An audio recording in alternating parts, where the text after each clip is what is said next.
How to solve helicopter flight shaking. Open H1 software and select the correct COM port.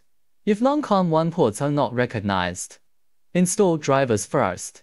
The driver is included in the installation package drive. We can see that the COM port has appeared. Everyone's COM port number is different. Click Connect.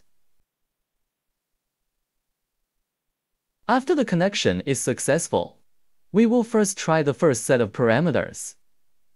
Firstly, we adjust the throttle control to 60%. Then open the parameter page.